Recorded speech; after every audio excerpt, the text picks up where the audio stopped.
Ya Tuhan, Bapa kami ada di surga, kami bersyukur atas berkat yang Kau limpahkan kepada kami, ya Tuhan. Kami datang menghadap kehadiran-Mu, ya Tuhan.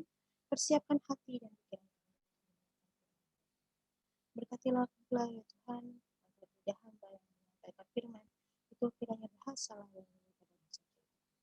Terima kasih, ya Tuhan. Dalam nama Yesus. Amin. Oke, pada kali ini memang harusnya jadwalnya Bapak Budi Santoso. Tapi semalam setelah mendengarkan pengumuman, Bapak Budi berkata, kok sepertinya ini cocoknya kamu aja yang bawain ya? Karena ini tentang wanita. Loh, emang kalau misalnya tentang wanita, bapak-bapak nggak boleh bawain. Saya bilang seperti itu. Tapi tidak apa-apa, saya terima saja. Ya, Pak Budi ya. Hari ini pelajaran kita, saya akan share screen.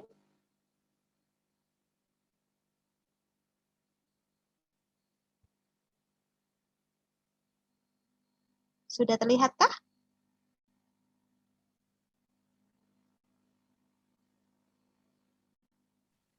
Belum. Oke, sudah. Sedang di full screen. Ya. Ya, oke, sudah. Oke.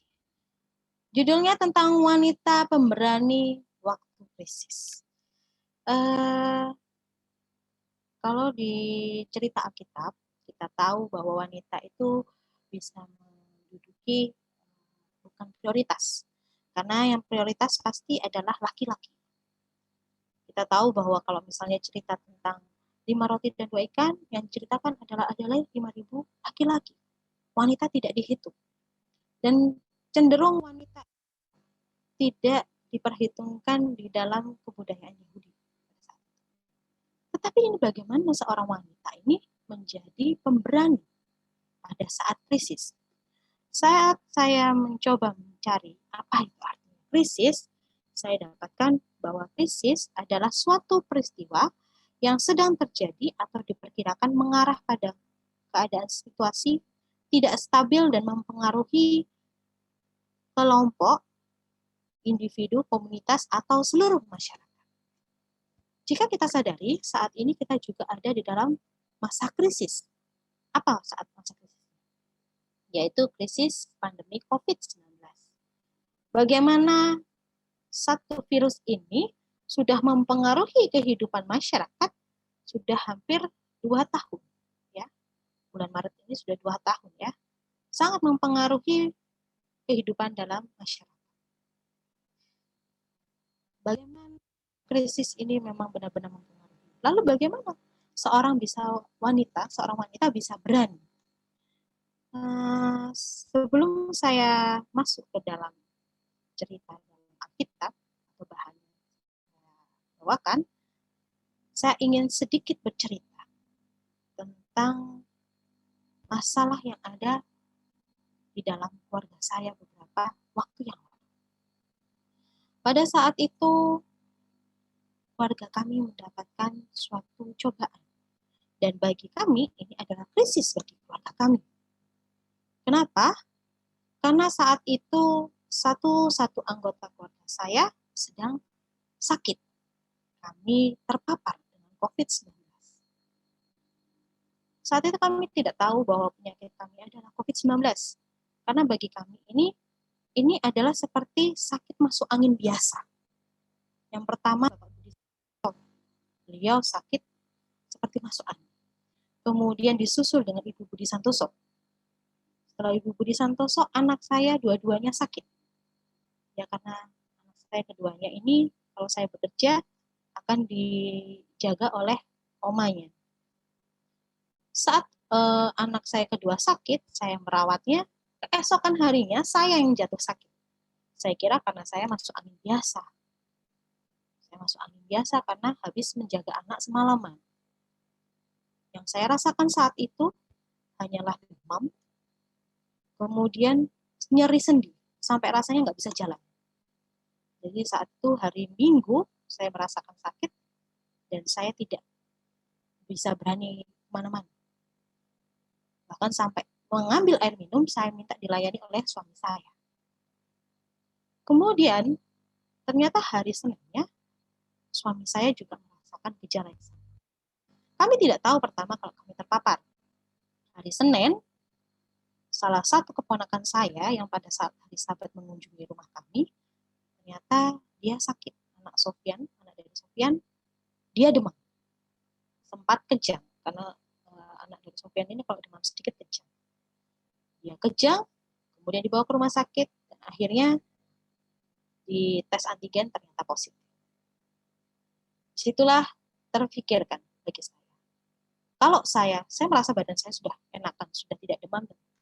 Kalau saya hari Selasa masuk ke sekolah, sedangkan saya terpapar, maka saya akan membawa virus ini malah kemana-mana. Itu yang saya pikir. Lalu saya bilang sama Pak Budi Santoso, ayo, mari kita tes. Dan kita harus yakin apapun hasil. Setelah itu kami berdua tes, karena dari rumah Pak Budi Santoso, dari rumah saya ambil sampel saya. Kami menunggu. Di situ dalam hati saya, sebagai seorang wanita, sebagai seorang ibu, pasti deg-degan, takut. Lalu saat hasil keluar, saya diam. Lalu saya buka pelan-pelan, sabar Pak, ternyata kita terpapar. Lalu karena saya berpikir adalah orang tua saya atau oma, Bu Budi Santoso ini belum vaksin. Beliau punya komorbid. Jadi itu yang saya takutkan, serta anak saya yang paling kecil. Karena mereka masih kecil. Jadi yang saya takutkan adalah mereka berdua. Saat perjalanan pulang, sedikit tetes air mata. Tapi saya berkata dalam hati, saya tidak boleh menunjukkan air mata ini kepada orang tua saya. Itu mama ataupun papa. Karena saya ingin mereka berdua kuat. Dan saya yakin bahwa anak-anak saya juga pasti terpapar. Karena saya sakit dari mereka. Lalu saat itu, sampai di rumah saya bilang, tenang. Walaupun kita kena, kita satu keluarga. Kita sama-sama isoman di rumah. Dengan senyuman. Akhirnya saya suruh mama saya juga tes antigen bersama dengan adik saya. Ternyata adik saya negatif dan mama saya positif. Ya kami putuskan, boleh isoman di rumah saya. Lalu keesokan harinya ada petugas datang. Di situ anak saya di swab antigen. Dan ternyata mereka juga positif. Kalau setiap sore, Alfa ini dipanggil sama teman-temannya untuk main naik sepeda. Alfa, ayo naik sepeda. Saya bilang, Mas Alfa nggak boleh kemana-mana. Duduk di sini. Kenapa Alfa nggak boleh main? Saat itulah saya kasih pengertian. Mas Alfa sakit COVID. Saya jelaskan dia untuk menghindari temannya. Menangislah si Alfa. Dalam hati saya juga menangis. Karena saya harus membatasi anak saya yang suka bermain, akhirnya tidak bisa bermain. Ini adalah suatu masa krisis di dalam keluarga kami.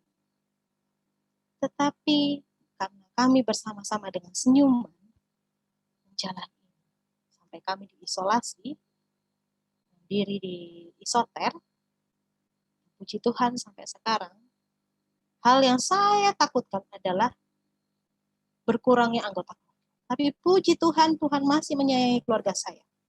Sehingga keluarga saya tidak ada satupun yang merasakan gejala yang parah dan tidak berkurang. Itu kepujian.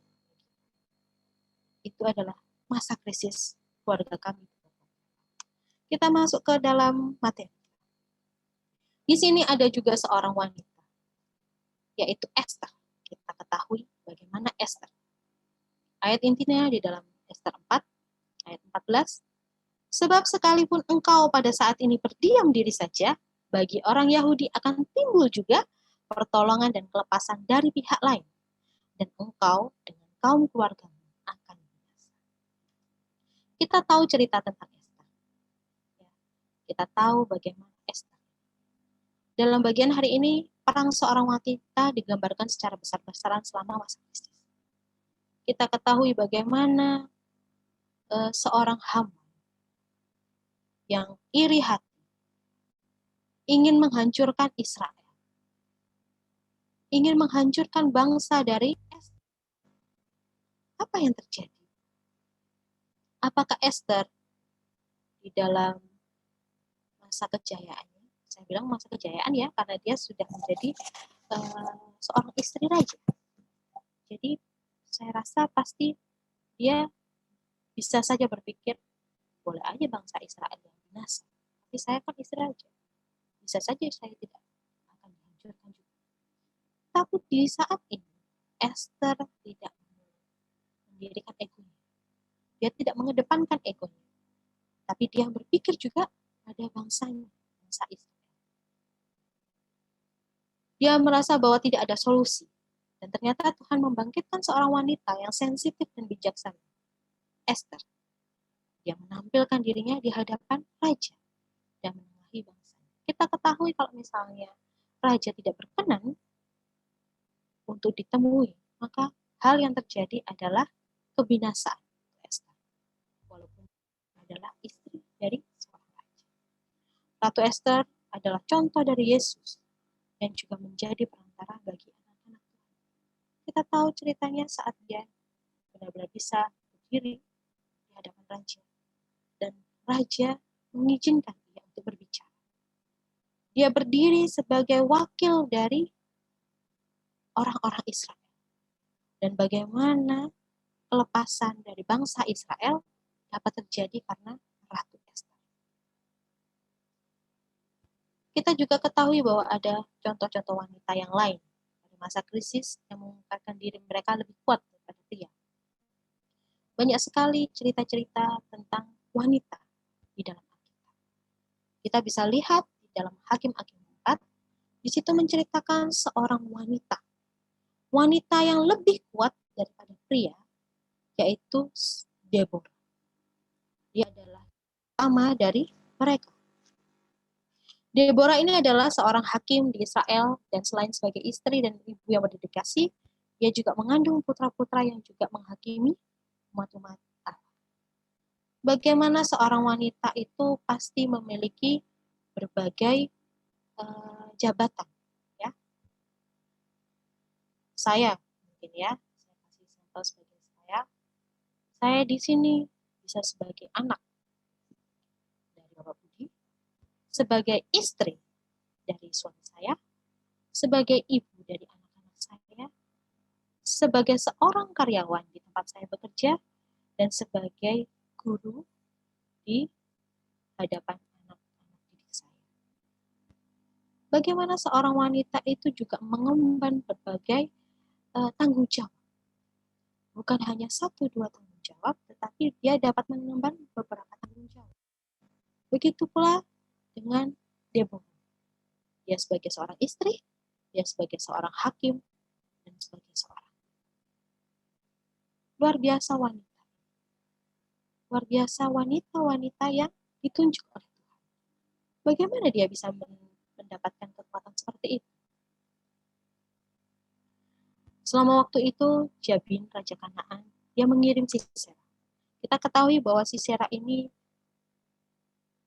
memiliki 900 kereta.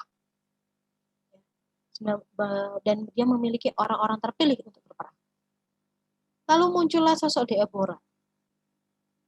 Dan apa yang terjadi, kita bisa ketahui bahwa saat itu Deborah memanggil Barak, komandan pasukan Tuhan.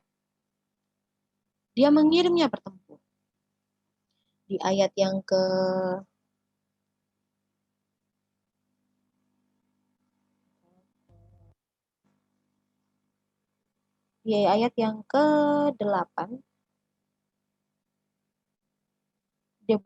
Barak mengatakan bahwa jika engkau turut maju, aku pun maju.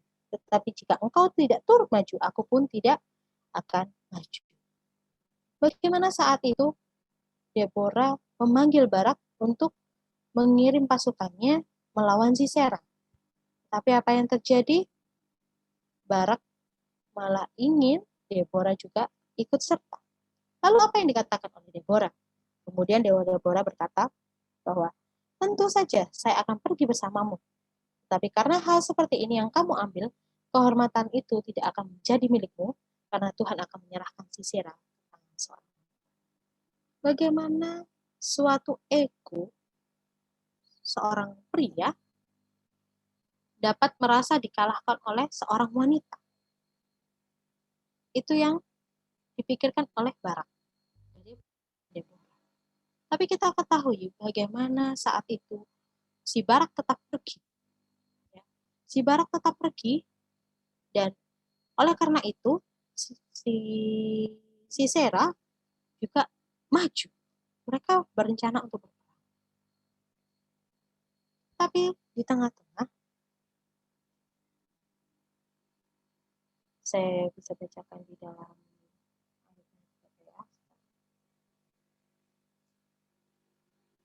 Tuhan mengacaukan Sisera serta keretanya, kemudian lalu Barak mengejar. Ya, ayat 17. Tetapi Sisera dengan berjalan kaki melarikan diri ke kemah Yael, istri Heber, orang Keni itu, sebab ada perhubungan antara Yabin, Raja Hasor, dengan keluarga Heber, orang Keni itu. Jadi saat itu apa yang terjadi? Saat si Sisera mulai kalah, dia melarikan diri ke Yael, seorang wanita. Dan kita ketahui bahwa saat itu, karena kelelahan, Sisera akhirnya tertidur. Dan apa yang dilakukan oleh Yael? Dia mengambil patok dari kemah, diambilnya juga palu, lalu saat Sisera ini tertidur, diketoklah kepala daripada si Sisera. Jadi saat itu di ayat yang ke Hakim-Hakim 4 ayat yang ke 21. Tetapi Yael, istri Heber, mengambil patok kemah, diambilnya pula palu, mendekatinya diam-diam, lalu dilantakkannya lah patok itu masuk ke dalam pelipisnya sampai tembus ke tanah. Sebab ia telah tertidur nyenyak karena lelahnya, maka matilah orang itu. Lalu apa yang terjadi? Kita baca di dalam ayat yang 22. Pada waktu itu muncullah Barak yang mengejar Sisera. Kemudian Yael mendapatkan dia dan berkata kepadanya, "Mari, aku akan menunjukkan kepadamu orang yang kau cari itu." Lalu masuklah Barak ke dalam, dan tampaklah Sisera mati tergeletak dengan patok dalam pelipis. Di sini Barak dikalahkan oleh Yael. Dalam hal apa? Karena Deborah sudah mengatakan bahwa kehormatan itu bukan milik Barak, tetapi milik seorang wanita, yaitu Yael. Bagaimana seorang wanita bisa berani melakukan hal seperti itu? Kita sering sekali mendengarkan kata-kata power of emak-emak. Ya.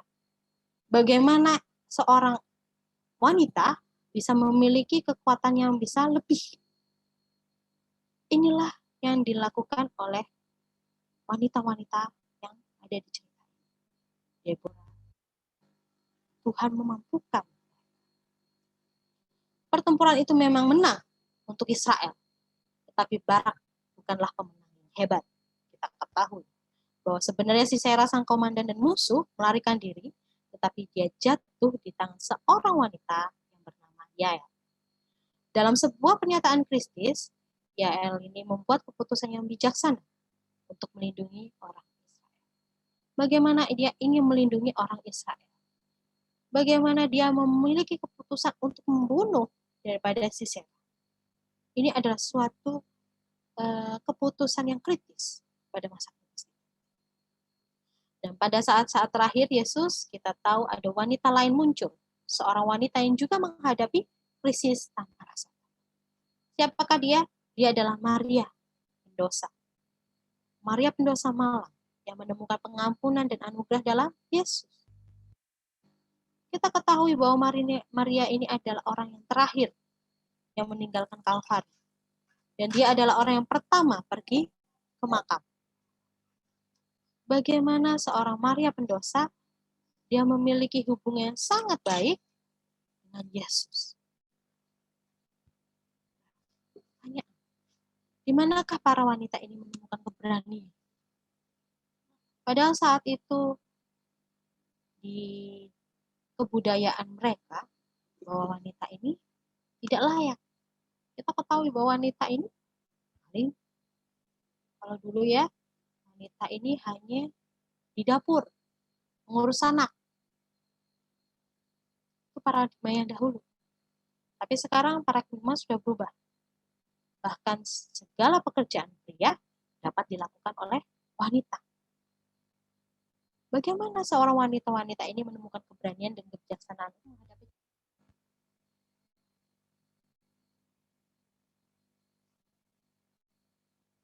Mari kita tanyakan pada Maria Magdalena. Dia mengatakan bahwa dia jauh dari Yesus. Dia merasa bahwa hidupnya gagal. Dia merasa frustasi di dalam kehidupannya. Dia bahkan malu menghadap orang lain karena keadaannya. Tetapi melalui kegagalannya, melalui kehidupannya, dia memberikan contoh kepada kita semua. Suatu hari dia menemukan rahasia kemenangan bagi Yesus. Di sana Anda bisa melihatnya. Dia duduk di kaki Yesus. Sementara saudara perempuannya, dia sibuk dengan masalah dunia. Tetapi apa yang terjadi? Dia sibuk duduk di kaki Yesus, mendengarkan Yesus.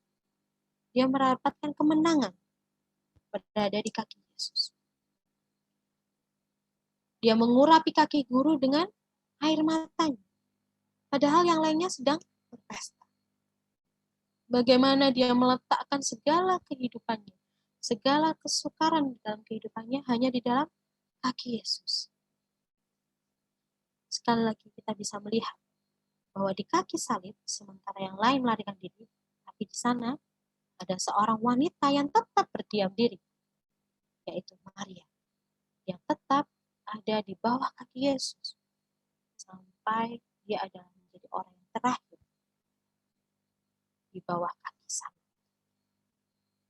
Dari sini, dari Yesus, dari salib, Maria, Deborah, Esther, dan mungkin wanita-wanita lain yang menemukan untuk menghadapi krisis. Kita tahu nabi kita yang terakhir juga dia menghadapi krisis. Ellen G. White, kita percaya bahwa Ellen G. White adalah nabi bagi orang kan. Dia juga menemui krisis. Banyak mungkin wanita-wanita lain yang tidak dituliskan di dalam Alkitab yang memiliki kekuatan menghadapi krisis. Dan di sanalah perempuan dan laki-laki dewasa ini dapat menemukan kekuatan yang diperlukan untuk menghadapi masa-masa sulitnya. Apa pelajaran dari sini?